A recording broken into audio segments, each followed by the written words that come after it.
Hey everyone. I thought I knew my family.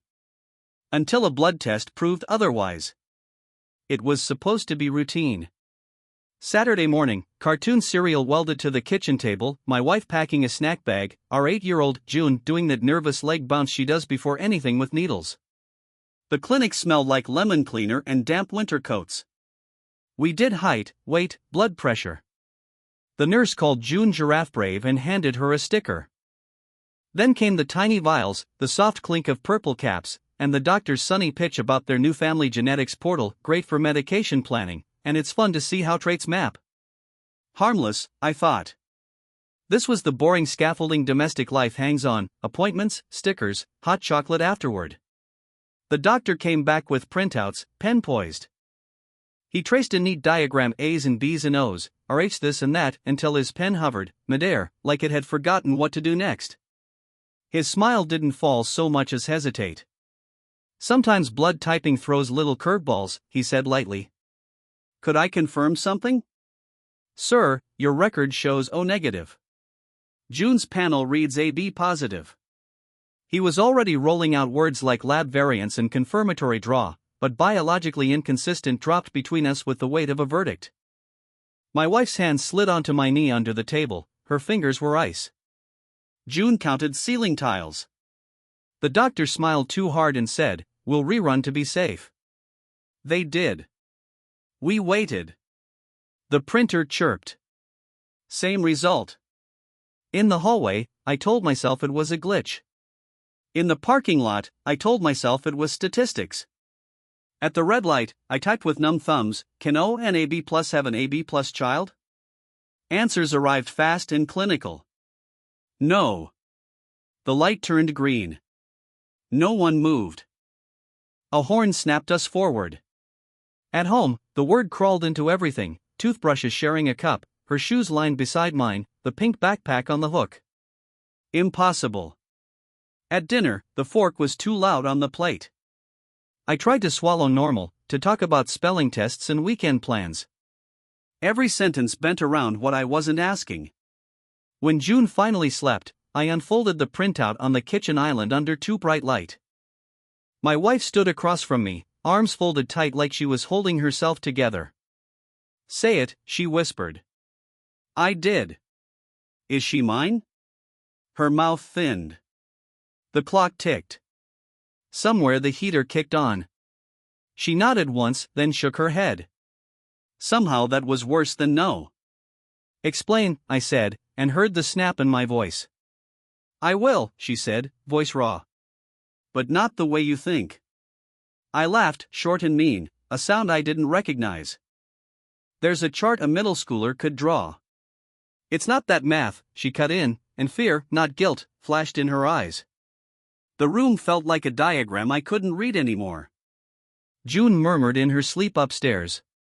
The dishwasher hummed. My life kept doing small normal things while the big thing capsized. My wife reached for the junk drawer, slid past rubber bands and dead batteries, and pulled out a worn, brittle envelope with my name on the front, postmarked a year before we ever met.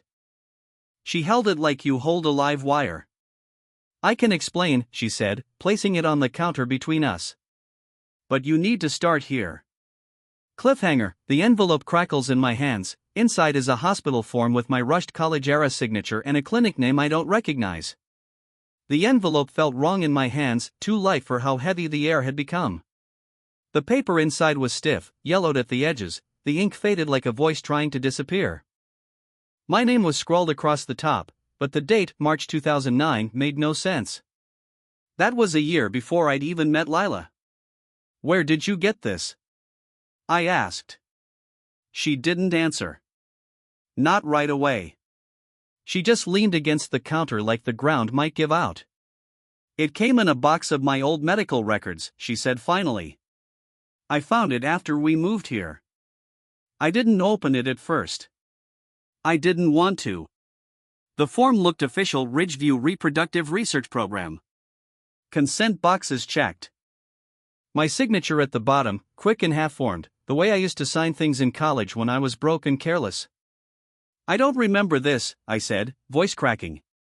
Lila looked at me carefully, like she was trying to decide if I was lying. You were in college then, right? Before we met? I nodded slowly. Yeah, but I stopped, because a faint, humiliating memory flickered in, a friend from my dorm mentioning easy money, a sterile office near campus, a white coat explaining anonymity. $80 a visit. It had felt like a joke, something forgettable. The air thinned. So what? I said, forcing a laugh. You think this means something? She didn't laugh. I don't think, Evan. I know. Her eyes glistened, not with guilt, with terror. When June was born, she said softly, I thought it was a miracle. You remember the failed cycles, the treatments, the tests. They offered us a last option, backup donors. I said yes. I didn't even ask who. We just wanted her so badly. I stared at her, the sound in my head like static. After we married, she continued, I found that envelope. I saw your name. The same clinic. The same year. I backed away. You're saying? I'm saying I think our daughter was conceived using your donation. From before you ever knew me. Silence swallowed the room. That's insane, I said, though I couldn't feel conviction in my own voice. It doesn't happen like that. Doesn't it? She whispered. Anonymous systems. Lost records. Crossed databases. They didn't even use barcode IDs back then. I wanted to shout, to laugh, to break something, but all I could do was stand there, staring at the paper like it was a ghost of me I didn't remember making. Finally, I said the only thing that felt real. I need to know if you're lying. She nodded. Then go find out. Cliffhanger. I drove to my old university, logged into a forgotten email account, and found a message from Ridgeview, dated 12 years ago, confirming my participation in donor batch of 42. The login screen looked like something out of another life, blue headers, pixelated text, my old university email address I hadn't touched in over a decade. I guessed at the password twice before it let me in. The inbox was a fossilized version of who I used to be, old student loan notices, class newsletters, junk mail from stores that didn't exist anymore. And then I saw it. Subject, Ridgeview Reproductive Research Program, Donor Confirmation, Batch of 42. Date, March 14, 2009. The message was brief, sterile, emotionless. Thank you for your participation. Your sample will be processed and stored under anonymous identifier A42. Please retain this message for your records. My stomach turned. There was even a form attached, donor contract, confidentiality clause, payment acknowledgement. My own digital signature sat at the bottom like a confession. I leaned back in the chair, staring at the ceiling as if the answer might be hidden up there. I'd done it. I had been part of that program. I'd helped create lives and then walked away, forgetting the whole thing like it was nothing more than pocket change and bad decisions. The hum of the old computer lab surrounded me. I could almost smell the faint dust on the keyboards, hear the laughter of students outside, unaware they were setting futures in motion they'd never imagine. If this was true, if June's DNA came from that donation, then she was mine in the strangest, cruelest way possible. Not by betrayal. Not by chance. But by statistical chaos. And Lila, she must have known for years. The fear in her eyes, the hesitation when she talked about miracles. It all made sense now. She hadn't lied to hurt me, she'd lied to keep everything from collapsing. Still, I needed proof. I opened a private browser window and searched Ridgeview Reproductive Research Program Donors 2009. The first result was an archived legal notice. The clinic had shut down after a data breach. Files misplaced. Identification systems compromised. A paragraph mentioned improper storage and unverified usage of donor material. My heart pounded. Improper usage. Was it possible? Could one of those unverified samples have found its way into Lila's fertility treatment? I called the clinic's old number. Disconnected. Tried again, searching for any trace of the doctor listed in the email, Dr. Henry Mallon. Nothing recent. Just a single headline from 2013. Fertility specialist faces ethics inquiry for mismanagement of anonymous donor records. Every word confirmed the impossible. By the time I drove home, it was past midnight. The house was dark except for the soft glow under June's door. Lila was on the couch, awake, her eyes red but dry. She looked up when I entered, studying my face as if she already knew what I'd found. "You saw it," she said quietly. I nodded. "I saw everything." She took a slow breath. "Then you know I wasn't lying." "Not lying," I said. "Just living inside one."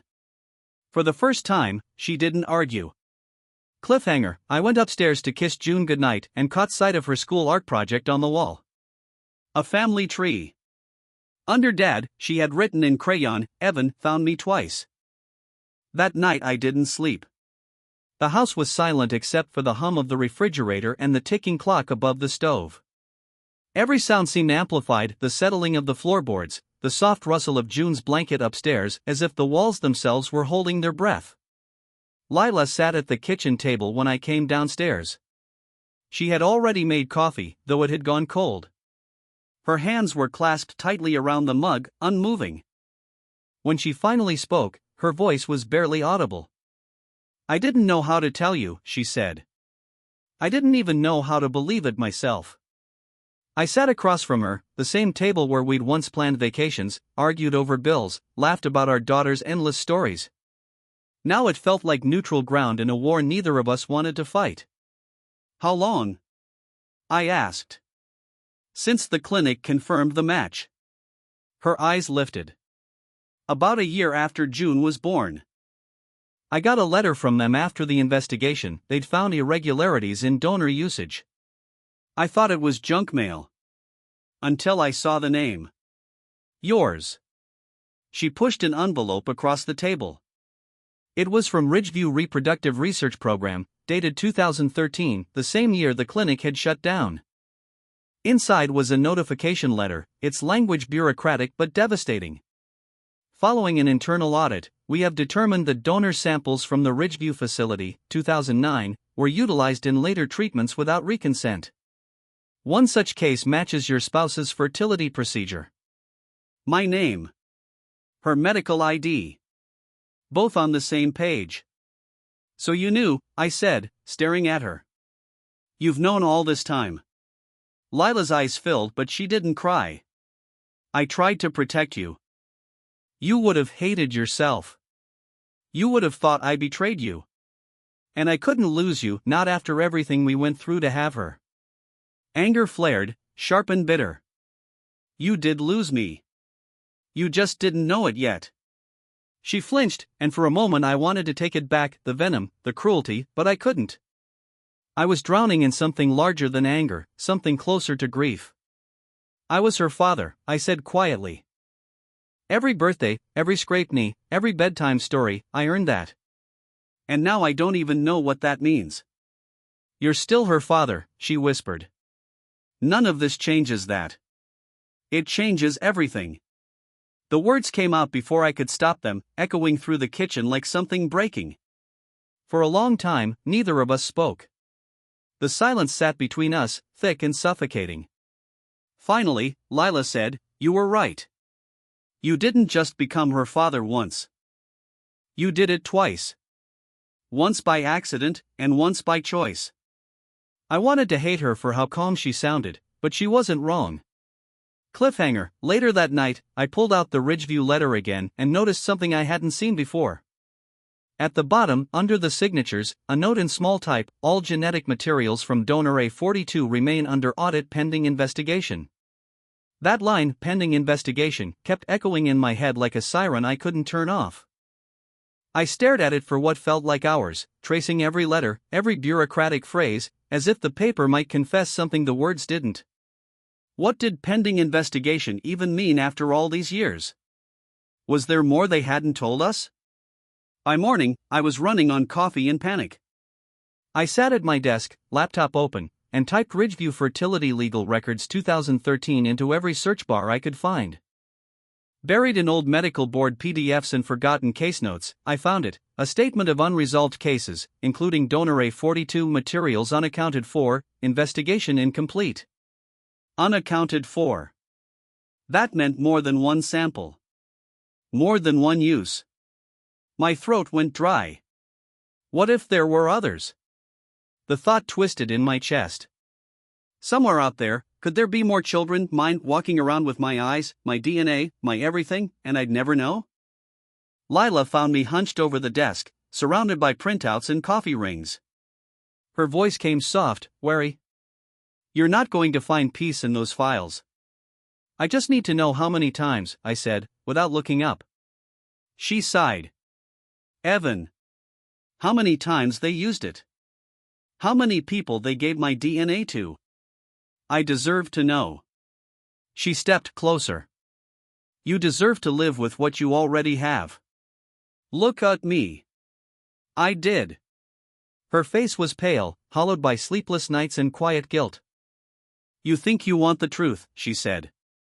But all it does is move the pain somewhere else. I almost said I didn't believe her. But then I caught my reflection in the dark screen of the laptop, unshaven, exhausted, eyes wild, and realized I was already proof of her words. Still, I couldn't stop. I opened the old email chain again, scrolling to the footer.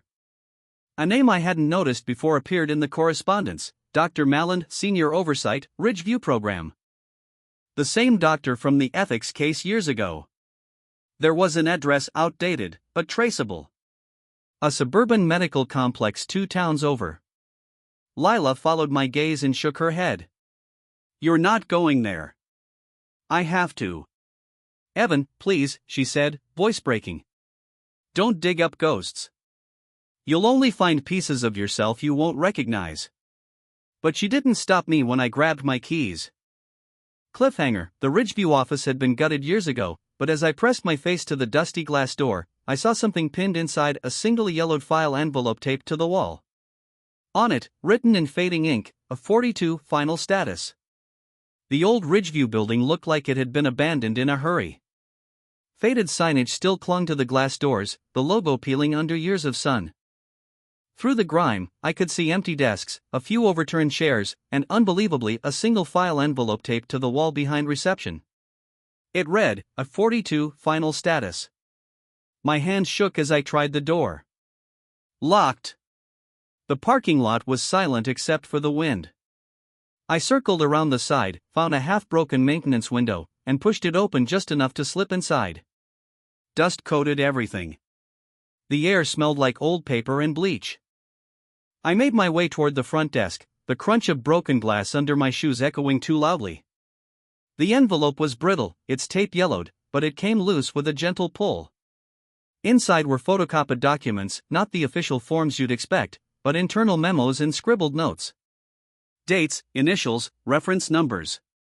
And one line that stopped me cold.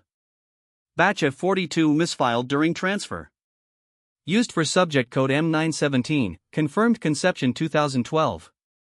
June's birth year. Subject code M917, that was Lila. My stomach flipped. It was confirmation, the missing proof. My wife's fertility treatment had used my donor sample. The irony was so sharp it almost hurt to breathe. But beneath that note was another page. One I didn't expect.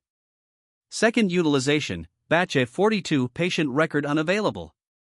Logged under temporary alias, R. Thomas. Date, June 2013. Another one. My pulse thudded in my ears. There was someone else, another woman, another child, another life. I scanned the rest of the file, but the pages ended abruptly, the bottom torn off as if someone had ripped out the truth before walking away. I stuffed the file back into the envelope, heart pounding. As I climbed out the window and into the cold night, I saw a car idling across the street. Headlights dimmed, engine running. For a second, I thought it was a security patrol until the driver's door opened and Lila stepped out. She wasn't surprised to see me. I knew you'd come, she said quietly. Her expression wasn't anger, it was resignation. The kind you wear when the last secret you've been keeping is about to collapse. Cliffhanger, she held something in her hand, another envelope, newer, sealed tight, and whispered, "Before you ask.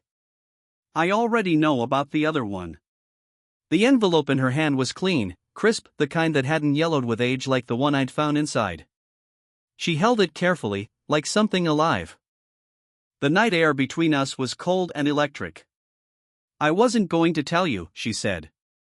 "But after I saw you leave, I knew you'd find out anyway." Her voice trembled, not from fear, but from exhaustion. The kind that comes from carrying a secret so heavy it reshapes the way you breathe.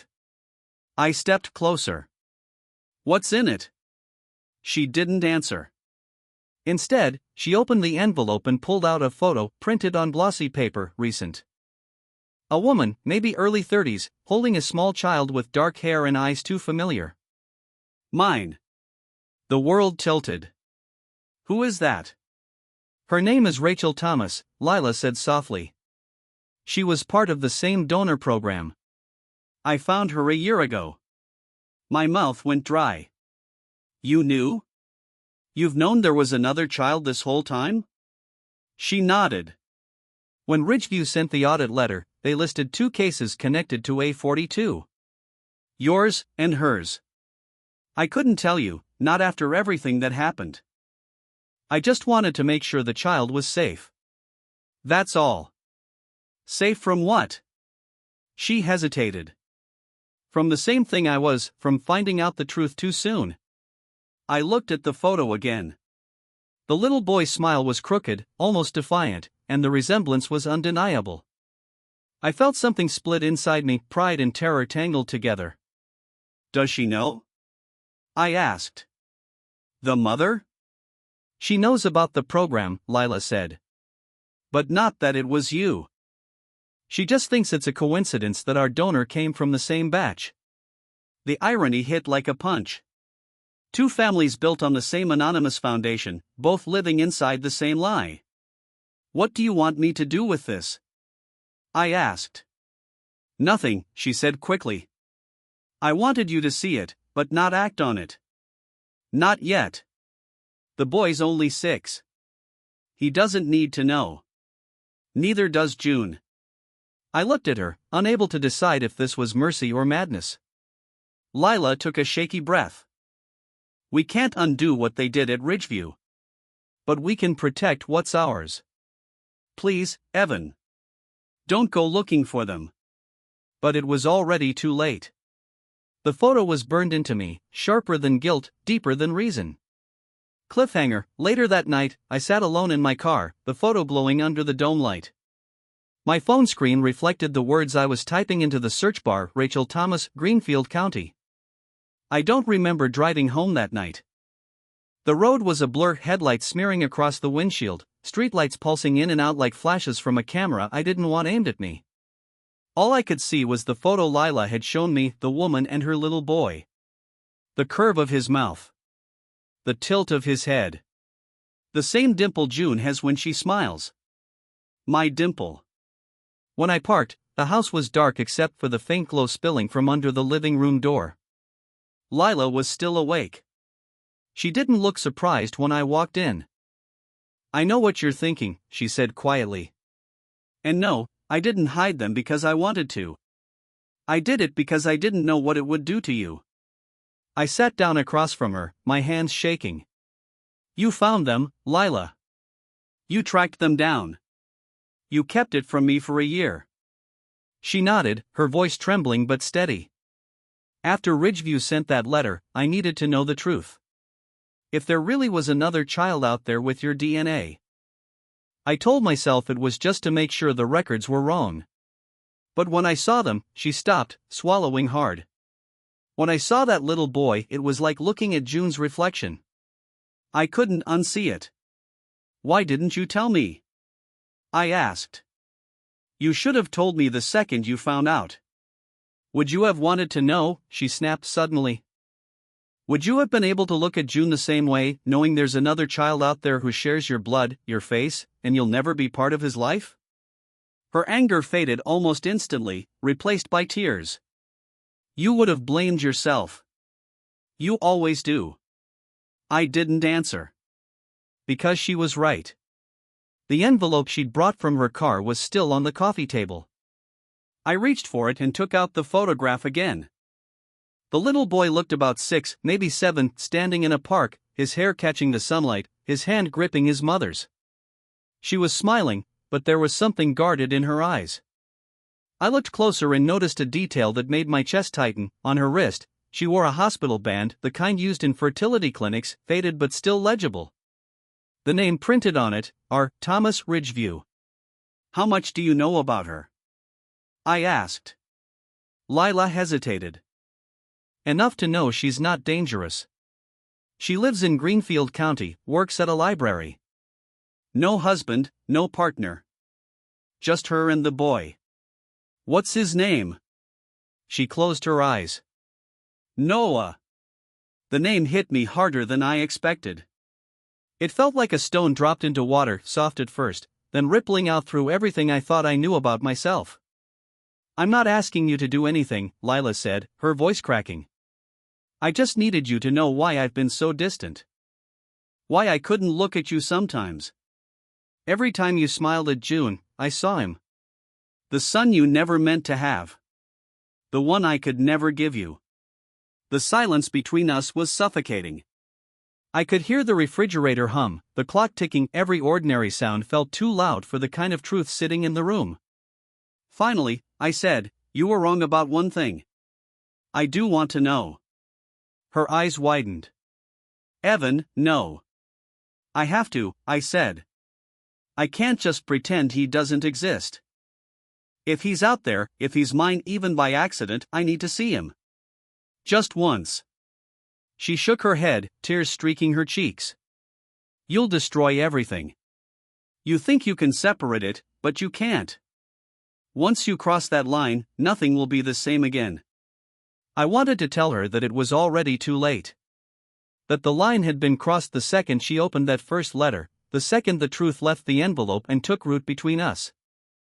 She looked at me with that expression I'd come to dread, the mix of love and fear that always came before she said something that would break me.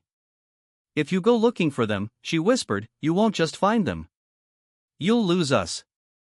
Her words hung in the air, final and desperate, but my mind was already somewhere else, scrolling through maps, names, records, searching for something to hold on to. That night, when she finally went upstairs, I sat in the dark, the glow of my laptop painting my face. I typed Rachel Thomas Greenfield County into the search bar. It wasn't hard to find her. A local community newsletter popped up first, librarian hosts reading event for foster families. Her photo was there, smiling, that same guarded kindness. And beside her, Noah holding a book upside down, grinning. I stared at the image until my vision blurred. There it was. Proof. My life, duplicated. And as I closed the laptop, I felt the crushing weight of a question I couldn't escape, one I didn't even know how to ask.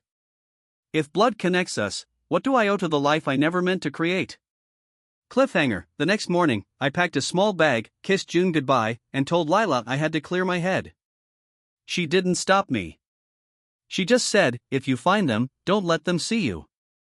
But as I drove toward Greenfield County, I already knew I wouldn't keep that promise. Greenfield County was smaller than I expected, a quiet patch of suburban sprawl framed by bare winter trees and the sound of distant traffic. I drove past coffee shops, playgrounds, and tidy rows of houses with white fences, trying to picture which one belonged to her. Rachel Thomas. The name sounded ordinary, harmless, but it pulsed in my mind like a siren. I'd found her address through a public library staff page. It took me less than an hour. A few clicks and there she was, children's section supervisor, 5 years of service, organizer of literacy drives. There was even a short bio at the bottom. Rachel lives in Greenfield with her son, Noah, and their rescue dog, Finn. That one line hit harder than it should have. The simplicity of it. The peace of it. A life she'd built without me. When I parked across from her house, my hands wouldn't stop shaking. The front yard was small but neat, toys scattered in the grass, a tricycle near the porch, wind chimes catching what little sunlight broke through the clouds. I could see movement through the window, a child running from room to room, chasing the dog. Noah. For a long time, I couldn't move. I just sat there, gripping the steering wheel, caught between two impossible instincts, to leave, or to knock. When the front door opened, my breath caught. Rachel stepped out, bundled in a gray sweater, her hair tied back. She looked older than in the photo, but there was something familiar about her posture, her quiet confidence. She called for Noah, who came tumbling down the porch steps, his laughter filling the air. He was real. Flesh and blood. My son, in every way that mattered except the one that counted on paper. I didn't mean to follow her, but when she locked the door and started down the sidewalk with Noah, I found myself walking a few paces behind, pretending I belonged to the rhythm of the street. They were heading toward the park. At one point, Noah turned back. His eyes met mine just for a second. Big, curious, warm brown eyes that mirrored my own. He smiled, and I froze. He waved, a tiny, innocent gesture, before running to catch up with his mother. I couldn't breathe.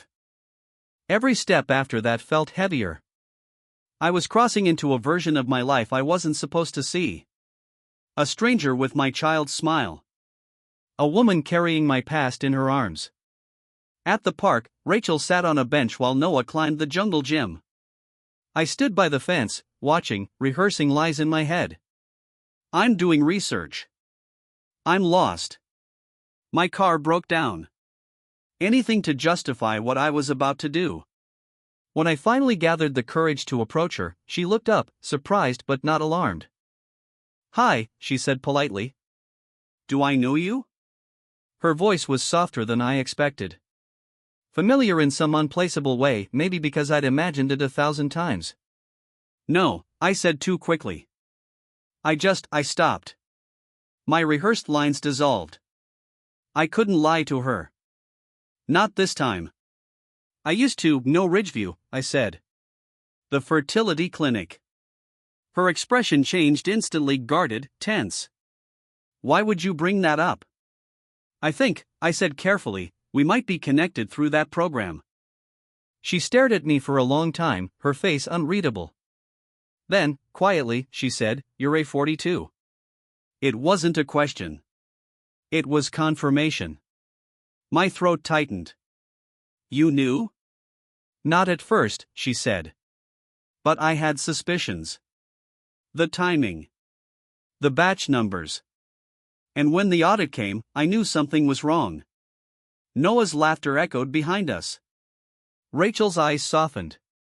"He doesn't know, of course. And he won't. He's just a kid. He doesn't need that kind of burden." I nodded slowly. "I understand." But I didn't. Not really. Because standing there only a few feet away from the child who shared my face, I realized how powerless I was. I couldn't claim him. Couldn't explain myself. Couldn't even say who I was without tearing his world apart. "I'm not here to cause trouble," I said finally. "I just needed to see him. Once." Rachel's expression softened, though her eyes still shimmered with caution. "You have her eyes," she said suddenly. "Whose?" "Your wife's." "Lila, right? She reached out to me months ago. She told me everything." My chest tightened. "She what?" Rachel sighed. "She said she wanted to protect you. That you didn't deserve to know what Ridgeview did. That she'd carry the truth so you could live without it." My knees felt weak. Lila had spoken to her. She had been one step ahead of me all along. Rachel looked at me gently. "You have a good wife. She's stronger than you think. But she's breaking under it." Cliffhanger. I turned back toward my car, shaken, and saw something taped to the windshield, a small white envelope, the same kind Lila used for everything private. Inside, one line in her handwriting: "You weren't supposed to find him this way." I stood there in the cold, the envelope trembling in my hand. The park behind me had fallen quiet, the laughter, the voices, even the wind seemed to fade. I could still see Rachel in the distance, kneeling beside Noah, her head bent toward him in that tender, effortless way mothers have when they're explaining the world. But my world had already stopped making sense. Lila's handwriting was unmistakable. Clean, slanted, deliberate, the kind of script that looked calm even when she wasn't. The paper inside was folded twice, her scent faintly clinging to it, like she'd written it in a hurry, maybe even crying. I read it once. Then again. And then I just stood there, staring at the words as if they were written in a language only my heart could understand. Evan. If you're reading this, you did exactly what I begged you not to do. I knew you wouldn't stop looking. You've never been able to leave a question unanswered, even when it's one that could ruin you. Yes, I contacted Rachel. I told her who you were and what Ridgeview did. I told her that you didn't know. That you were innocent in all of this. I thought I was protecting you by keeping her at a distance, but I see now that I was only protecting myself. I've watched you these past few months, how the truth has been eating at you, how every look at June feels heavier. And I realized something I didn't want to admit: you can't live in a lie, even if it's the kind that keeps you safe. So here it is, the rest of what I couldn't say out loud. You were right to look. There is another child. But there's more you don't know. Rachel wasn't supposed to be part of the Ridgeview program. She was one of the women affected by the unverified sample scandal. They used materials without consent, not just yours, Evan, but others too. She spent years fighting for answers. When she finally found out the truth, she didn't want to take anything from you. She just wanted her son to know where he came from. That's why she reached out to me, not you. I didn't tell you because I saw what it would do to you, to us. I thought if I kept it buried, it would stay in the past. But now it's all coming undone anyway. So if you found her, I hope you did the one thing I couldn't. Forgive. The paper blurred as the words swam before my eyes. Forgive. The one word she'd written in darker ink, as though it needed to last longer than the rest. I folded the letter back into the envelope and sat on the curb beside my car, my head in my hands. I didn't know who I was angry with anymore: Ridgeview, Lila, Rachel, fate, or myself. Maybe all of them. Maybe none. Across the street, Rachel and Noah were leaving the park. She buckled him into the backseat of her car, and before she got in, she looked up directly at me. Not surprised. Not scared. Just knowing. She gave a small, almost imperceptible nod, as if to say it's done now. But it wasn't. Not for me. Because forgiveness is easy when you're the one asking for it. It's unbearable when you're the one expected to give it. As I drove away, Lila's letter sat on the passenger seat, its edges fluttering with every bump in the road. I thought about turning around, about knocking on Rachel's door, about seeing Noah one more time. But I didn't. Instead, I went home. Lila was sitting by the window when I walked in, her eyes swollen, the same letter's carbon copy on her lap. She'd already said everything she needed to. I sat beside her without a word. She didn't look at me, but she reached for my hand anyway. For a moment, we just sat there, two people bound by something too complicated to name. And for the first time, I realized that the truth hadn't set us free. It had simply given us something new to carry. Cliffhanger: the next morning, June handed me a drawing she'd made at school, our family, holding hands under a bright yellow sun. In the corner, she'd drawn another little figure, a boy, standing next to her, smiling. When June handed me that drawing, I froze. It looked innocent enough, three smiling stick figures under a crooked sun, our family the way she saw it. But in the corner, standing apart from us, was a fourth figure, smaller, drawn in blue crayon, holding a balloon. She'd labeled him in shaky letters, Noah. I didn't ask how she knew the name. Maybe she'd overheard it in whispers between me and Lila. Maybe children just sense the cracks adults try to plaster over. Either way, it felt like the truth had already seeped through our walls, finding its way into the hands of the one person we wanted to protect the most. That night, Lila and I sat in silence. No more accusations. No more defenses. Just the steady tick of the clock and the hum of the refrigerator, the ordinary sounds of a house that no longer felt like ours. I saw him, I finally said. He looks like her. But also like me. Lila's eyes filled with tears. I know. She looked tired, not from the sleepless nights, but from carrying the weight of everything she couldn't say. I wanted to reach for her, to tell her it wasn't her fault, but the words caught in my throat. Because the truth is, none of this was anyone's fault. And somehow, that made it worse. I thought about Rachel and Noah, about the life they'd built in quiet obscurity, untouched by the chaos that had swallowed us. Maybe they were happy. Maybe, in some strange way, they were living the version of our life that was never meant to be. I found myself wondering if Noah would grow up asking the same questions June might one day ask: who am I, really? Where did I come from? And what would I say if she asked me? Would I tell her that her father was once a stranger in a clinic, selling a part of himself to pay rent? That the same random act of desperation had created another child halfway across the state? Would I tell her that her mother kept a secret not out of deceit, but out of love, the kind that protects even when it hurts? Or would I lie, just like we had for so long, and tell her that everything made sense? That her life began the way it was supposed to? Because maybe some lies aren't meant to be forgiven. Maybe they're meant to be lived with. A few weeks later, I got an envelope in the mail. No return address, just my name written in clean, slanted handwriting. Inside was a single Polaroid, Noah holding a book, grinning at the camera. On the back, in neat script, it read. He started asking about his dad. I told him he's a good man, the kind who doesn't need to be seen to be felt. Thank you for that. Rachel. I sat at the kitchen table for a long time, staring at that photo.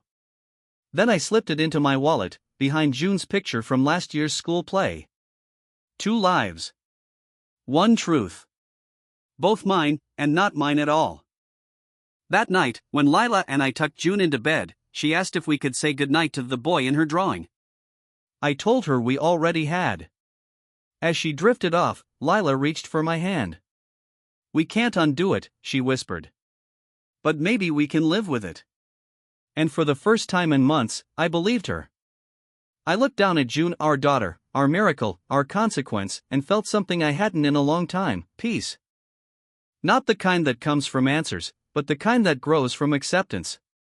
Because maybe love isn't about truth or lies. Maybe it's about choosing to stay even after both have shattered you. And as I turned off the light, the question that had haunted me from the start echoed one last time, quieter now, but still alive in the dark. Would you want to know the truth if it meant losing the peace you had?